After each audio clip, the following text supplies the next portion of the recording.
At a distance of 200 kilometers from Egypt's Great Pyramid of Giza, there is an area close to the shores of the Red Sea, which is called Wadi al-Jarf. You could only see mountains and mounds of barren limestone, far and wide. But there is also such a secret spot in which some such secrets are hidden, which were buried 4,500 years ago. Yes, in this deserted place, there is a limestone mound in the middle of the desert, which looks like an ordinary mound when viewed from above, but many tunnels were made by cutting stones inside it, and these tunnels were blocked with the help of stones weighing thousands of tons, which they did not want to bring to the world. But when the stones were removed from the front of these tunnels for the first time, the scene inside shook the whole world. The magnificent pyramids of Egypt and every patch of this land is filled with fascinating mysteries. Although 118 pyramids have been found all over Egypt so far, but it is believed that many pyramids are still hidden under sand dunes in Egypt and the African desert. At present, the largest of the pyramids that exist in the world can be found in the Egyptian city of Cairo, which is called the Pyramid of Khufu.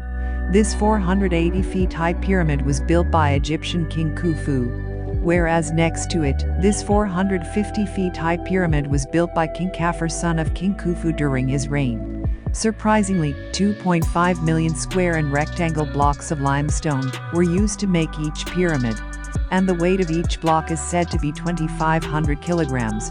It is the same weight as the weight of 2 hatchback cars.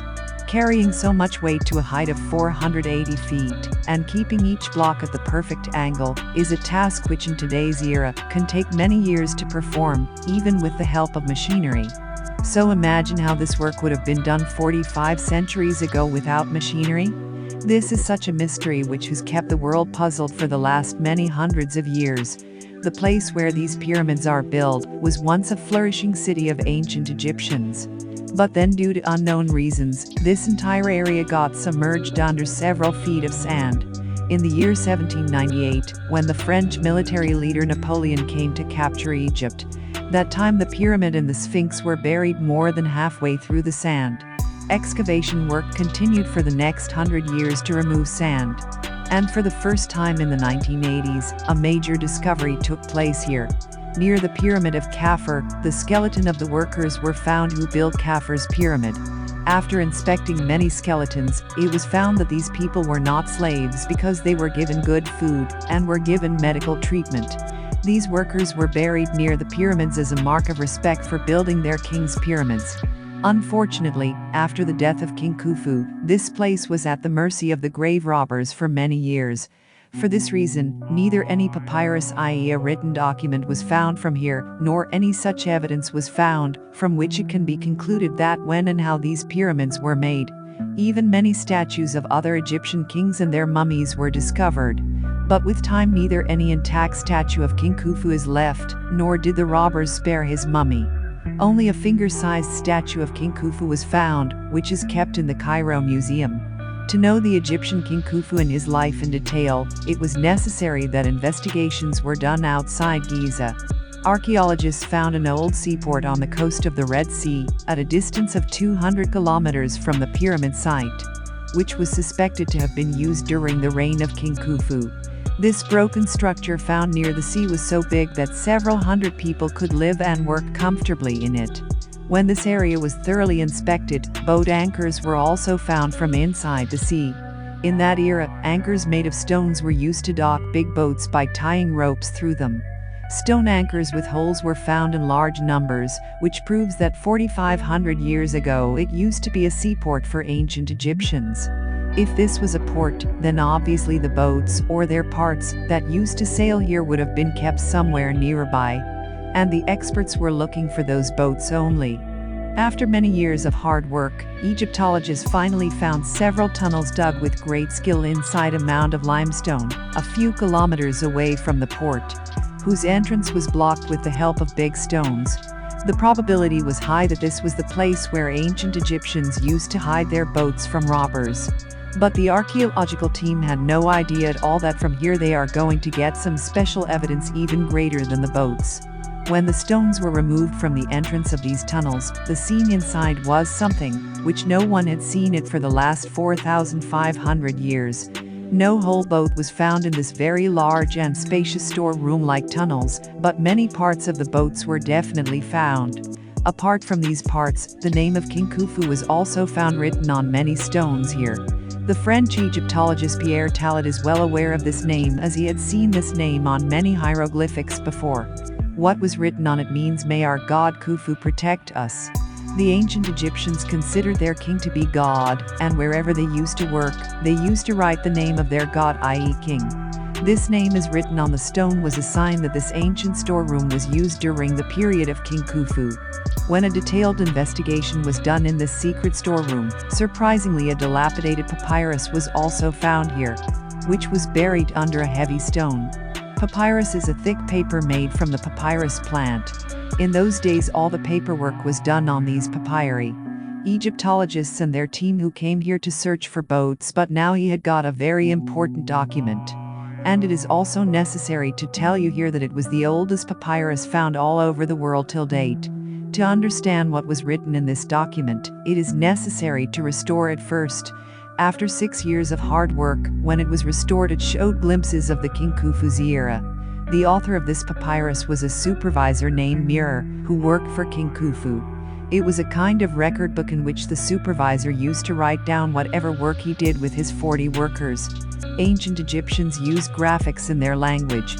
For this reason, it is very difficult for an Egyptologist to interpret those graphics. The biggest question that was troubling them was, what was the supervisor doing here with his 40 workers? And what work did he do for King Khufu?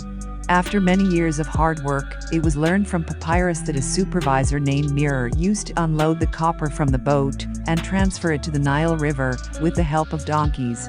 From there he used to transport copper to the pyramid site by loading it again on boats. Knowing this information, Egyptologists started to understand the whole story.